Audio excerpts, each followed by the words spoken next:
Good morning, Bucknutters. Welcome to the Bucknuts Morning 5 here on Wednesday, May 30th, 2018. I am Dave Biddle, very happy to be joined by Bill Bank Greene. Bank, how you doing this morning, my friend? Doing good, David. How are you today? I'm doing fantastic. Let's talk a little quarterback recruiting. Let's start out with, though, a guy that they landed a few years ago, Tate Martell. I mean, the Buckeyes are super fortunate to have Tate Martell sitting there. They're able to redshirt him. If something does happen, like Dwayne Haskins blows up and is one and done as a starter, they have Tate Martell sitting there. Especially with as bad as 2019 recruiting is at the quarterback position, I just feel like the Buckeyes are just so fortunate to have Tate Martell sitting there. Yeah, like I say, he's a unique talent. I think it's going to be interesting to see just how his career progresses, because when you look at Haskins, Baldwin, then you try to draw a line to either Grant Gunnell, Graham Mertz, Connor Bazelak, then down to Jack Miller or Harrison Bailey. I mean, none of those guys are like Tate Martell. So, if you're talking about Haskins blowing up next year and maybe entering the draft, I think that's a possibility. Dwayne Haskins could blow his knee out in the first quarter of the first game. What is it? We don't know what the offense is going to look like with Haskins. We have a pretty good idea, but what would they do if they have to go to Martell?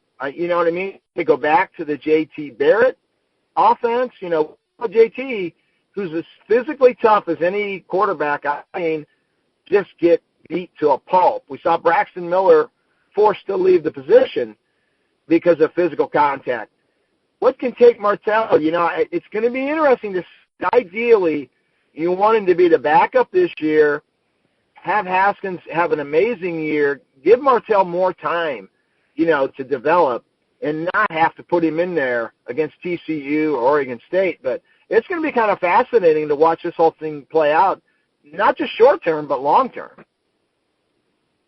I know Dan and Dwayne talked to you on yesterday's show about whether they would even take a quarterback in the 2019 class because they're so down on these guys. You and I talked about how down on the quarterbacks the coaching staff is last week here on the show. But, I still think, Bill, that they're going to take a quarterback in 2019. Would you agree with that? You have to take one. They have to take one, and they are going to take one. There's zero possibility that they do not take a quarterback in this class. And for all the doom and gloom, and, I think I kind of started the doom and gloom spread, when I first came over.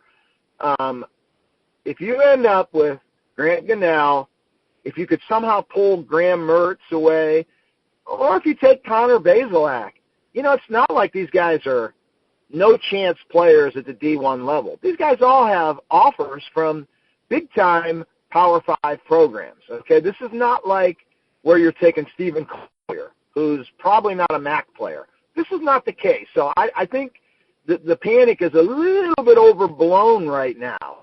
So, and then there's always the thought, well, don't take one this year and we'll take two next year. Well, that's fine, but if you get Jack Miller or Harrison Bailey, what quarterback's going to want to come in and compete against them guys and be the obvious two guy? It's going to be the same as what you're trying to get this year. Maybe not as good. Stick with the plan, get a quarterback this year, develop him, coach him. You just never know in this business. I've seen guys national championships that were written off, okay? Nobody thought Cardell Jones could play the position.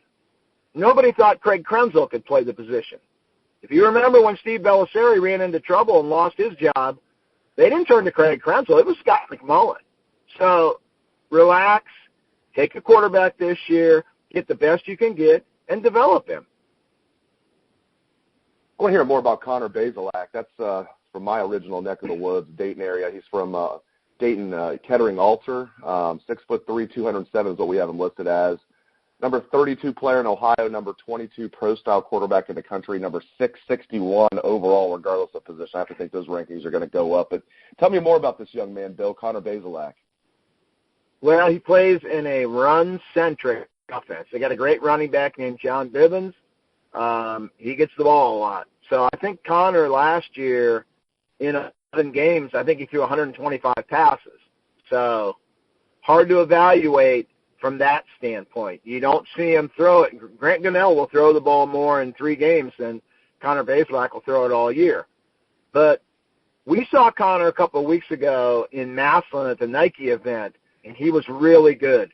He was, his film was hard to evaluate, but seeing him in person there lined up against some really good quarterbacks, I mean, he was as good as anybody there. He's taller than he looks on film. He's really put together. Like I said, I'm guessing this guy to be 210, 215, but the ball really comes out nice. When Ohio State went to him work out at his school, it was a rainy day, a horrible day, so they had to go inside to the gym, and you just can't see a kid make the throws in the gym that you need him to see outside. They want him to come to camp. He's already got offers from, 20 schools, including Georgia. I think he will come to camp at Ohio State, give him a day to work with him, get him on the blackboard, see what he knows, make him make every throw you can possibly dream of in camp, throwing to big-time receivers, being covered by big-time defensive backs, and then you can really fully evaluate it. I like him. I like him more now that I've seen him in person, and I would probably take Gunnell over him. I would definitely take Mertz over him. But if you got to take, Bazelak, I think you can live with him and you can work with him and you can make him into a serviceable player. I want to touch base on Matt Baldwin a little bit. I feel like he gets lost in the shuffle. I mean, this is a kid I know the coaching staff, I know he was just a one-year starter at that powerhouse high school, Lake Travis in Austin, but he had a hell of a year. Torn ACL in the state championship game. Probably won't be ready to begin this year. Hopefully he'll be able to redshirt. But just long term, what do you expect out of Matt Baldwin as you push it forward like 3 or 4 years? Yeah, he was a tough one for me because I really liked Emory Jones a lot, and I know they really liked Emory Jones a lot. They put a lot into Emory, and that thing just fell apart on him. And then when that happens, you got to get the best you can get. And, looking at it from that perspective, Matt Baldwin is an A-plus guy. To be able to scoop him up as late as they did, is good. I don't know how bad this injury is. I don't know how good the kid is after 1 year. That Texas high school football can be, it can be 7-on-7 football, and you see amazing numbers and amazing scores. It makes me question, what's going on in Texas high school football anymore. So I don't know. I think he's a huge unknown. He's got to get healthy first and then go from there. But from, size and delivery and arm strength, it all looks good to me. And we'll see. He's a tough one to evaluate for me. There was such limited film on him, and then he has the injury. So we'll see. I mean, for what they needed to do that late in the game, he was as good as they could get. Moving away from quarterbacks, amazingly, Nicholas Petit-Frere, number 1 offensive tackle in the country, number 7 overall player in the country, 2018 class. According to the composite, he will enroll here just in a couple of weeks. Maybe it's even less than a couple of weeks. I got to look at my dates, but he'll be here soon. There's no way he's going to come in and start as a true freshman. I guess I shouldn't say never, but maybe there's a possibility. But I do think he's going to crack the 2 deep. What are your expectations for Petit-Frere the first year? I don't expect him to start from day one, but he's going to compete from day one. I've seen him live, loved him when I saw him. He's as good as O-line a recruit as they've had in, I don't know, maybe since Meyer's been here, and they've had some pretty good O-linemen. Plays against great competition. He is so smart, so intelligent, both in the classroom and on the football field. So the learning curve, I think, is going to be shorter for him just because of who he is as a person. And then when you look at those physical skills, I mean, there's a lot to like there. Again, I think it's Prince and Munford on the edges.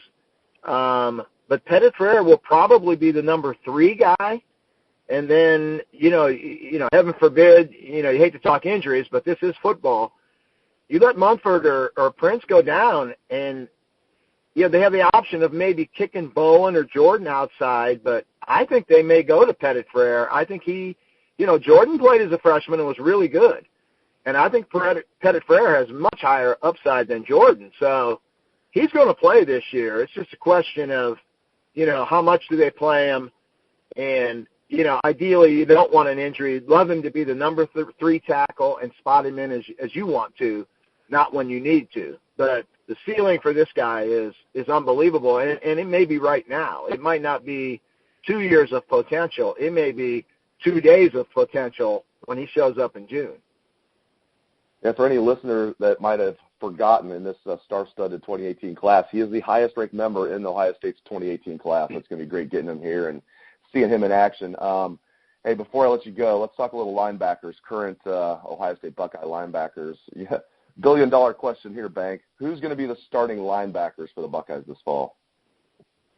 I don't think they know right now. The injury to Borland was a tough one because I think he was probably going to be the certain starter. Right now, I like Browning. I wish we'd have seen more of him last year. Harrison, I'm just not – I don't know. You need to see him take the next step from learning how to play in space and learning in coverage, not to get lost. I love Pete Werner. I know he's not penciled in as a starter right now, but I think he's really good, and I think he's going to be hard to keep off the field. Justin Hilliard, he's had so many physical problems, and I don't know where he is right now. We haven't seen him play a lot of football. I love Keandre Jones, when I saw him down at Under Armour.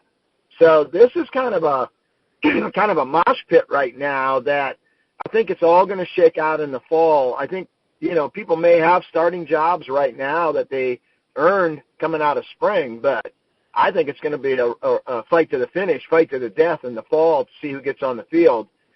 Like I say, if I had one sleeper guy that I'm looking out for, and I think people need to watch out for, it's Pete Werner.